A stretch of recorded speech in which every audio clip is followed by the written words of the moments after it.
Hey guys, it's Kiro again on the 1 week anniversary of the evolution of combat. Doing just a quick guide on ability stringing, choosing the right abilities to use at the right time in order to maximize your DPS. Now this is useful in combat related minigames or PvP or bossing, or basically any time that you don't want to use momentum. Now momentum again is this ability right here. It's an ultimate ability where you don't have to use abilities. I have a full guide on that and I'll link to it now. But like I said, as you'll know in that other guide, momentum drains your damage per second by about 10-15%. So when you're doing PvP, high level PV monster or like fight caves or something, you definitely want to not rely on momentum, but rely on your own skill, because you can get a lot more damage output that way.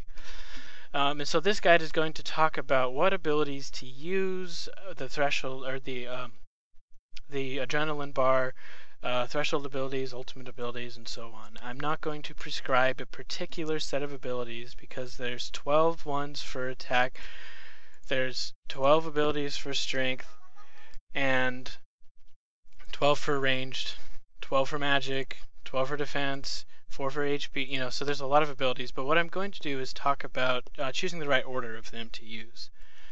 So let me get a dummy out. He's going to be magic. No, he's going to be ranged. Weak to crush, weaker than me. Okay, so here I am just basic attacking him. It's very slow damage output. It doesn't do much. If I was to use momentum, it'd be a lot higher. But what I'm interested in is using abilities. Now, the only thing I can do right now are these basic abilities, and I have my first 5 abilities, 6 actually for melee, as basic abilities.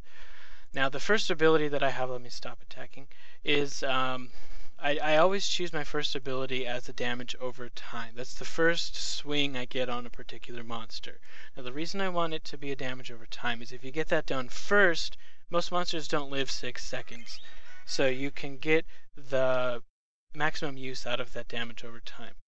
Now the next couple abilities I have are basic instant attack abilities. So I have Slice, which basically just does a little bit of extra damage and a critical hit. Sever, which does a lot of extra damage and reduces their damage output. This is a really good ability. I have Decimate, which is only useful if you're dual wielding. But it does a little bit of extra damage if they're shielded, and if they're not shielded, it's still worth doing because it's an instant hit and it raises your adrenaline. And I also have Havoc, which is another dual wielding ability, and it basically just does a double attack, which is kind of nice. Now the big key to these is not really their ability, but the fact that they make you instantly hit and that they raise your your adrenaline. So let me show you how to use these effectively in the right order. So like I said, the first thing you want to do is lead with your damage over time. So that's this one. And then after that, follow it up with your quick ability. Now every class has a 3-second ability. In this case it's Slice. And it's basically just every 3 seconds you can recast it. So you can always follow an ability with Slice basically. So if you do Slice and then do another ability, Sever. Now back to Slice. Now another ability, Decimate. Now back to Slice. Now another ability, Havoc. I can't because I already did it. But as you can see now, there's downtime where I can't actually cast any abilities at all. Any of these 5 abilities at all. And what you would do then is do a combo attack. Now what a combo attack does is it takes up to 6 seconds. Some of them are 10 seconds. But you can't attack during that time. If you do attack, you interrupt the combo and you lose the effectiveness of it. But what's good about a combo is you're doing high damage output for 6 seconds, which gives you 6 more seconds to recharge your stuff for other types of attacks. So let me just go ahead and drain my momentum. I'm out of combat. Okay, so the ability I just did drains my momentum. Now back to my combat tab.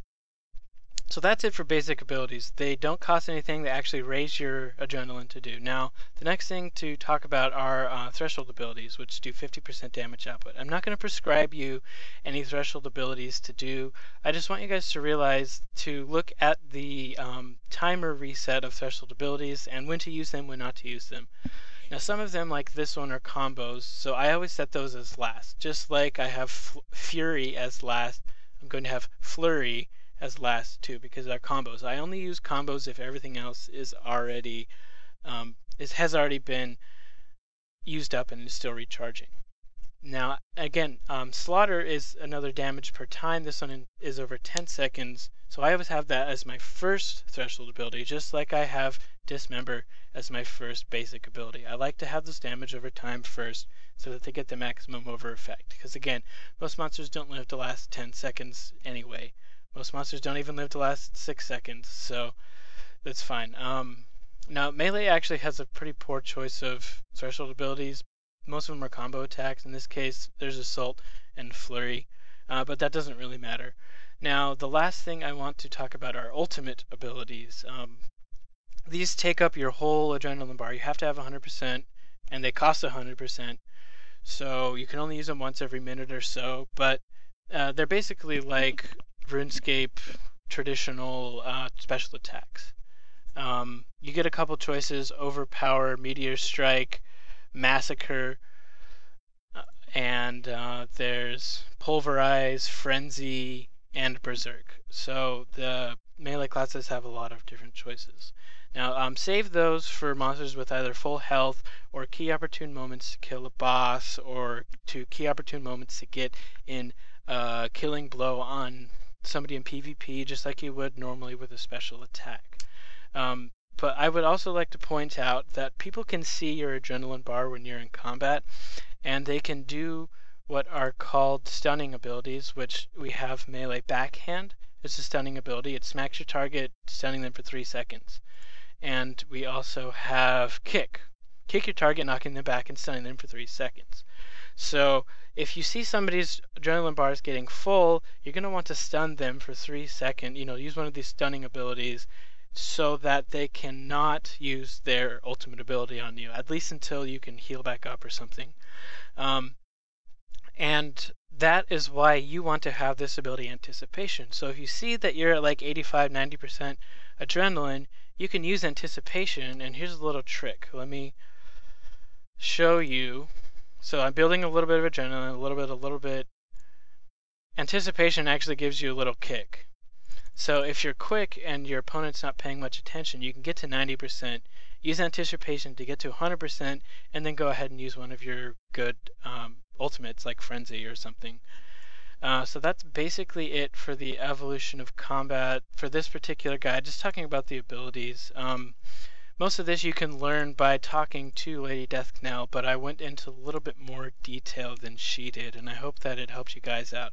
The same rules apply for ranged and magic, of course. You want your first ability to be damage over time, a few one-hit basic abilities, a combo basic ability, and a stun. You want to put a stun in there if you are doing PvP, but stun is wasted on monsters. And you want to have 2 or 3 threshold abilities, an ultimate ability, which in my case right now is Momentum, because for most training you're going to be using Momentum. And you want to have Anticipation and Freedom in there as well, because these are very valuable in PvP. Thanks for watching. I hope you enjoyed it.